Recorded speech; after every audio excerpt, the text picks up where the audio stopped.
Hello മക്കളെ, നമ്മളിന്ന് study ടൈമിൽ എടുക്കുന്നത് 2ാം ക്ലാസ്സിൻ്റെ മലയാളത്തിലെ 1ാമത്തെ പാഠത്തിൻ്റെ പ്രവർത്തന ബുക്കാണ്. മഴയോ മഴ എന്ന പാഠഭാഗത്തിൻ്റെ പ്രവർത്തനങ്ങളാണ് കേട്ടോ നോക്കുന്നത്. അപ്പോൾ എന്താണ് ഫസ്റ്റ് പ്രവർത്തനം തന്നെ നോക്കിക്കേ. നിറം നൽകാം. സ്കൂൾ തുറന്നു, മഴയും വന്നു. മഴ ഇഷ്ടപ്പെടാത്തവരായി ആരാണുള്ളത്? ഒരു മഴച്ചിത്രം നോക്കാം, നിറം നൽകാം. ഇവിടെ തന്നത് നോക്കിക്കേ.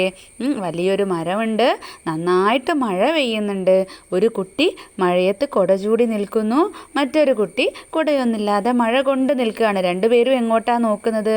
കുളത്തിലേക്കാണ് അല്ലേ. കുളത്തിൽ തോണി ഉണ്ടാക്കി ഇട്ടിട്ടുണ്ട്. അതുപോലെ തന്നെ മീനുകളും ആമ്പലും ഒക്കെ ഉണ്ട് അല്ലേ. പുഴക്കരയിൽ ആരുണ്ട്? കുളക്കടവിൽ ഒരു ആമയുണ്ട്. പിന്നെ അപ്പുറം ഒരു മലയുണ്ട് അല്ലേ, കുറച്ച് പുൽമേടുകളുണ്ട്. അപ്പോൾ ഇതൊക്കെ നിങ്ങൾ എന്ത് ചെയ്യുക? നല്ല ഭംഗിയാക്കി ചിത്രം കളർ ചെയ്യുക കേട്ടോ. അടുത്തത് പ്രവർത്തനം 1-2. അപ്പോൾ ആരാണ് ചിത്രത്തിലുള്ളത്? കുഞ്ഞുണ്ണി മാഷാണ് അല്ലേ. ചൊല്ലാം രസിക്കാം. തുള്ളിപ്പാഞ്ഞു വരുന്ന മഴ, തുള്ളിക്കൊരു കുടമെന്ന മഴ, കൊള്ളാം ഇമ്മഴ കൊള്ളരുതിമ്മഴ, കൊള്ളാം കൊള്ളാം പെയ്യട്ടെ. ആരാണ് എഴുതിയിരിക്കുന്നത്? കുഞ്ഞുണ്ണി മാഷാണ്. അപ്പോൾ മഴയെക്കുറിച്ചുള്ള ഒരു ചെറിയ കവിതയാണ് അല്ലേ. അപ്പോൾ അതുപോലെ നിങ്ങൾ മഴക്കവിതകൾ കൂടുതൽ ശേഖരിക്കുമോ? നിങ്ങൾക്ക് ഏതൊക്കെ മഴക്കവിതകൾ അറിയാം അതൊക്കെ എഴുതാം. ഞാനിവിടെ 1-2 മഴക്കവിതകൾ കൊടുക്കാം. മഴ മഴ മഴ മഴ മഴ വന്നു, മാനത്തൂന്നൊരു മഴ വന്നു, മലയുടെ മുകളിൽ തങ്ങാതെ മാളിക മുകളിൽ തങ്ങാതെ, മഴ മഴ മഴ മഴ മഴ വന്നു, മാനത്തൂന്നൊരു മഴ വന്നു. ഇനി അടുത്ത മഴ കവിത നോക്കാം. മഴ മഴ മഴ മഴ പെയ്യുന്നു, മയിലുകൾ നൃത്തം വയ്ക്കുന്നു, പല പല നിറമത മാനത്ത്, മഴവില്ലത്ഭുതമാണല്ലോ, തവളകൾ പാട്ടുകൾ പാടുന്നു, തകൃതിയായി മഴയും പെയ്യുന്നു, മഴ മഴ മഴ മഴ പെയ്യുന്നു, മയിലുകൾ നൃത്തം വയ്ക്കുന്നു. ഇനി പ്രവർത്തനം 1-3. പദസൂര്യൻ പൂർത്തിയാക്കി വാക്യങ്ങൾ നിർമ്മിക്കാം. മഴയുമായി ബന്ധപ്പെട്ട പദങ്ങൾ കണ്ടെത്താം. പദസൂര്യൻ പൂർത്തിയാക്കി വാക്യങ്ങൾ എഴുതാം. ഇവിടെ കുട എന്നുള്ള പദം തന്നിട്ടുണ്ട്. അതിൻ്റെ വാക്യം എന്താ എഴുതിയിട്ടുള്ളത്? ഞാൻ കുട ചൂടി. ഇനി മഴയുമായി ബന്ധപ്പെട്ട മറ്റു പദങ്ങൾ നോക്കിക്കേ.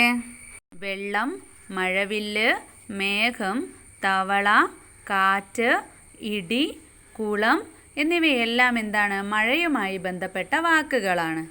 ഇനി നമുക്ക് ചെറിയ വാക്യങ്ങൾ എഴുതാം. വെള്ളം എന്ന പദം കൊണ്ടുള്ള വാക്യമാണ് ഇത്. നല്ല തെളിഞ്ഞ വെള്ളം. പിന്നെയോ, മഴ പെയ്തപ്പോൾ മഴവില്ല് കണ്ടു. മഴയ്ക്ക് മുമ്പേ മേഘം കറുത്തു. മഴ പെയ്യാൻ തവള കരഞ്ഞു. നന്നായി കാറ്റു വീശി. ഇടി വെട്ടി.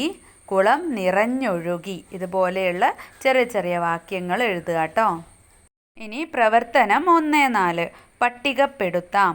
മഴ പെയ്യുന്നതിന് തൊട്ട് മുമ്പുള്ള ഒരു കാഴ്ചയാണ് ചിത്രത്തിൽ. ചിത്രം നോക്കിയും പരിസരം നിരീക്ഷിച്ചും കണ്ടെത്തിയ കാര്യങ്ങൾ എഴുതാം. ശക്തമായി കാറ്റ് വീശി, മരങ്ങൾ ആടിയുലഞ്ഞു, കുട്ടികൾ പേടിച്ചു വിറച്ചു, മരക്കൊമ്പുകൾ ഒടിഞ്ഞു വീണു, ഉണക്കാൻ വിരിച്ചിട്ട തുണികളെല്ലാം പാറി, കിളികളെല്ലാം കൂടണഞ്ഞു, കാറ്റിൽ ഇലകൾ പറക്കുന്നു. ഇനി മഴ പെയ്തതിന് ശേഷമോ? ആകാശം തെളിഞ്ഞു.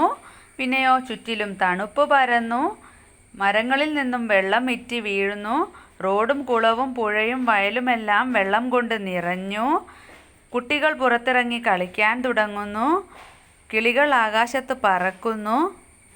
അടുത്തത് പ്രവർത്തനം 1-5. എഴുതാം. മഴയുമായി ബന്ധപ്പെട്ട കടങ്കഥകൾ ശേഖരിച്ചെഴുതാം. മാനത്താണ് വീട്, കാറ്റാണ് എനിക്ക് കൂട്, താഴേക്കാണ് പോക്ക്. പിന്നെയോ, അങ്ങോട്ട് പോയപ്പോൾ കണ്ടില്ല, കണ്ണീർ വാർത്താണ് തിരികെ യാത്ര. തുടങ്ങുമ്പോൾ ചന്നം ഭിന്നം, മുറുകുമ്പോൾ പപ്പടം പടപട, കുളിരുന്നു കിടുകിടാ കിടുകിടാ. പിന്നെ മിന്നലിൽ ചിരിക്കും, ഇടിയിൽ കരയും. അടുത്തത് ആകാശത്ത് കറുത്ത്, ഭൂമിയിൽ നനവ്. പിന്നെ മരത്തിലുണ്ട് വരത്തിലില്ല, ആഴത്തിലുണ്ട് ആനയിലില്ല, 2 അക്ഷരമുള്ള എൻ പേര് ചൊല്ലാമോ? അപ്പോൾ എല്ലാത്തിൻ്റെയും ഉത്തരം മഴയാണ് കേട്ടോ. ഇനി മക്കൾക്ക് മഴയുമായിട്ട് ബന്ധപ്പെട്ട മേഘത്തിൻ്റെയും ആകാശത്തിൻ്റെയും വെള്ളത്തിൻ്റെയും ഒക്കെ കടങ്കഥകൾ ഇതിലേക്ക് കൂട്ടിച്ചേർക്കാം. പ്രവർത്തനം 1-6. ഇവിടെ ഒരു കുളത്തിൻ്റെ ചിത്രം തന്നിട്ടുണ്ട് അല്ലേ. കുളത്തിൽ എന്തൊക്കെയാണ് ഉള്ളത് നമുക്ക് നോക്കാം. കുളം ഒരു ജലസ്രോതസ്സാണ്. അപ്പം നമ്മളത് പാഠഭാഗത്ത് പഠിച്ചുല്ലേ ഏതൊക്കെയാണ് ജലസ്രോതസ്സുകൾ എന്ന്. ചെറുതും വലുതുമായ കുളങ്ങളുണ്ട്. താമര, ആമ്പൽ, പായൽ തുടങ്ങിയ ജലസസ്യങ്ങൾ കുളത്തിലുണ്ട്. അതുപോലെ തന്നെ തവള, മീൻ, ആമ തുടങ്ങിയ ജലജീവികളെയും കാണാം. കുളിക്കാനും അലക്കാനും കൃഷിക്ക് നനയ്ക്കാനും കുളം ഉപയോഗിക്കുന്നു. മൃഗങ്ങളും പക്ഷികളും മറ്റും കുളത്തിലെ വെള്ളം പ്രയോജനപ്പെടുത്തുന്നു. അപ്പോൾ കുളത്തിനെ കുറിച്ചിട്ടുള്ള കാര്യങ്ങളാണ് പറഞ്ഞിട്ടുള്ളത്. ഇനി നിങ്ങളുടെ പ്രദേശത്തുള്ള ഏതെങ്കിലും ഒരു ജലസ്രോതസ്സിനെ കുറിച്ച് എഴുതാം. കിണർ ഒരു ജലസ്രോതസ്സാണ്. നാട്ടിൻ പ്രദേശത്തെ പ്രധാന ജലസ്രോതസ്സ് കിണറാണ്. കുടിക്കാനും കുളിക്കാനും പൂന്തോട്ടം നനയ്ക്കാനും വീട്ടാവശ്യങ്ങൾക്കും കിണറിലെ വെള്ളം എടുക്കുന്നു. കിണറിൽ ചെറിയ മീനുകളെയും തവളകളെയും കാണാം. കൂടാതെ ചില ജലസസ്യങ്ങളും കിണറിലുണ്ട്. ഇനി നമുക്ക് പുഴയുടേതും കൂടെ നോക്കാം. പുഴ ഒരു ജലസ്രോതസ്സാണ്. പുഴയിൽ തെളിഞ്ഞ വെള്ളമാണ്. പുഴയിൽ നീന്തി കുളിക്കാം, അലക്കാം. കൃഷി ആവശ്യത്തിന് പുഴയിലെ വെള്ളം ഉപയോഗിക്കുന്നു. പുഴയിൽ പലതരം മീനുകളും ജീവികളും ഉണ്ട്. പുഴയുടെ കരയിൽ പലതരം ചെടികൾ വളരുന്നു. ഇനി പ്രവർത്തനം 1-7. മുങ്ങുമോ പൊങ്ങുമോ ഊഹിച്ചെഴുതാം. അപ്പോൾ വസ്തുക്കൾ നിങ്ങൾ ആദ്യം എഴുതുക. അപ്പോൾ ഞാനിവിടെ ഇരുമ്പ് കഷ്ണം, കടലാസ്, പ്ലാസ്റ്റിക് കവർ, കല്ല്, പെൻസില്, ക്യാരറ്റ്, ക്രയോണ് ഇത്രയും സാധനങ്ങൾ എഴുതിയിട്ടുണ്ട്. ഇത് തന്നെ എഴുതണമെന്നൊന്നുമില്ല, നിങ്ങൾക്ക് ഇഷ്ടമുള്ള വസ്തുക്കൾ അവിടെ എഴുതാം. ഊഹം എന്നുള്ള കള്ളിയിൽ നിങ്ങൾ എന്ത് ചെയ്യുക, ഓരോന്നും പൊങ്ങോ മുങ്ങോ എന്ന് നിങ്ങൾക്ക് തോന്നുന്നത് എഴുതുക കേട്ടോ. കണ്ടെത്തൽ ഞാനിവിടെ എഴുതിയിട്ടുണ്ട്. ഇല പൊങ്ങും, ഇരുമ്പ് കഷ്ണം മുങ്ങും, കടലാസ് പൊങ്ങും, പ്ലാസ്റ്റിക് കവർ പൊങ്ങും, കല്ല് മുങ്ങും, പെൻസിൽ പൊങ്ങും, ക്യാരറ്റ് മുങ്ങും, ക്രയോൺ മുങ്ങും കേട്ടോ. ഇനി ഈ പരീക്ഷണത്തിൻ്റെ പേരെന്താണ്? മുങ്ങുമോ പൊങ്ങുമോ. ആവശ്യമായ സാധനങ്ങൾ ബക്കറ്റ്, വെള്ളം, പിന്നെയോ അതിൽ നമ്മൾ നേരത്തെ എടുത്ത സാധനങ്ങളൊക്കെ എഴുതാം. ഇനി പരീക്ഷണം ചെയ്യുന്ന വിധം എങ്ങനെയാണ്? ഒരു ബക്കറ്റിൽ നിറയെ വെള്ളം എടുക്കുക. അതിനുശേഷം ഇല, പ്ലാസ്റ്റിക് കവർ, കല്ല്, ഇരുമ്പ് കഷ്ണം, ക്യാരറ്റ്, ക്രയോണ്, കടലാസ് എന്നിവ ഓരോന്നോരോന്നായി വെള്ളത്തിലേക്ക് ഇടുക.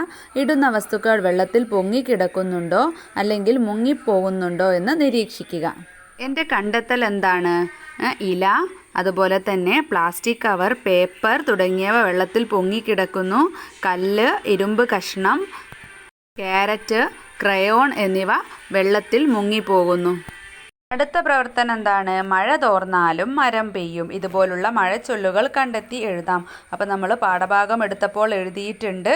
ഇനി നമുക്ക് ഒന്നും കൂടെ അത് തന്നെ എഴുതിയാലോ?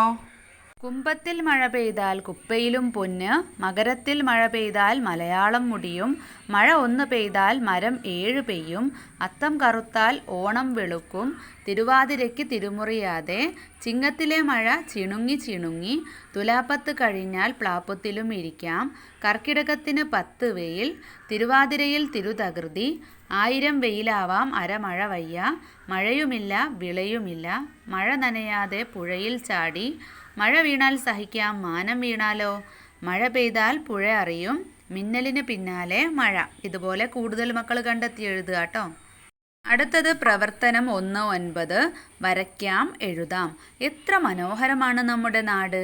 നിങ്ങളുടെ പ്രദേശത്തെക്കുറിച്ച് എഴുതി നോക്കാം. ചിത്രം വരച്ച് നിറം നൽകുകയും ചെയ്യണേ.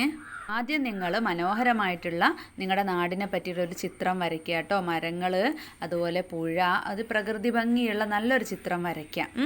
എന്നിട്ട് താഴെ നമുക്ക് എഴുതാം, എൻ്റെ നാട് വളരെ ഭംഗിയുള്ള നാടാണ്. നിറയെ മരങ്ങളും ചെടികളും പൂക്കളും എൻ്റെ നാട്ടിലുണ്ട്. കുളങ്ങളും കിണറുകളും തോടുകളും ഉണ്ട്. മലകളും കുന്നുകളും വയലുകളും ഉണ്ട്. കുട്ടികൾക്ക് കളിക്കാനായി മനോഹരമായ മൈതാനങ്ങളുണ്ട്. എൻ്റെ നാട് പ്രകൃതി ഭംഗിയാൽ നിറഞ്ഞിരിക്കുന്നു. പ്രവർത്തനം 1-10. വായിക്കാം, രസിക്കാം. സമ്മാനം. അമ്മുവിന് അമ്മാവൻ സമ്മാനം കൊണ്ടുവന്നു. വർണ്ണക്കടലാസിൽ പൊതിഞ്ഞ സമ്മാനം. അമ്മു കടലാസ് നീക്കി. പെട്ടി തുറന്നു. Hi JCB. അമ്മു സ്വിച്ചിൽ വിരലമർത്തി. ഗിഷിർ.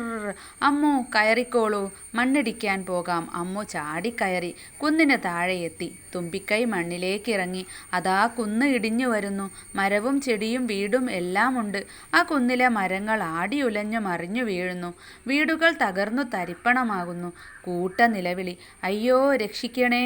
എന്തു പറ്റി അമ്മു? സ്വപ്നം കണ്ടോ? അവൾ കണ്ണു തിരുമ്മി ചുറ്റും നോക്കി. അതാ ചിരിച്ചുകൊണ്ട് അമ്മ മുന്നിൽ. കയ്യിലൊരു പൊതിക്കെട്ട്. അമ്മു പൊതി അഴിച്ചു. ഒരു JCB. ഈ കഥ എല്ലാവരും വായിച്ച് നോക്കുക. ക്ലാസ്സിൽ വായിച്ച് ടീച്ചർക്ക് കേൾപ്പിക്കുക കേട്ടോ. അപ്പോൾ ഇത്രയാണ് ഈ ഒരു പാഠഭാഗത്തിൻ്റെ പ്രവർത്തനങ്ങളായിട്ടുള്ളത്. മക്കൾക്ക് ക്ലാസ് ഇഷ്ടപ്പെടുകയാണെങ്കിൽ ലൈക്ക് ചെയ്യാനും ഷെയർ ചെയ്യാനും സബ്സ്ക്രൈബ് ചെയ്യാനും മറക്കരുതേ. സ്റ്റഡി ടൈമിൻ്റെ മറ്റൊരു ക്ലാസ്സിൽ കാണാം.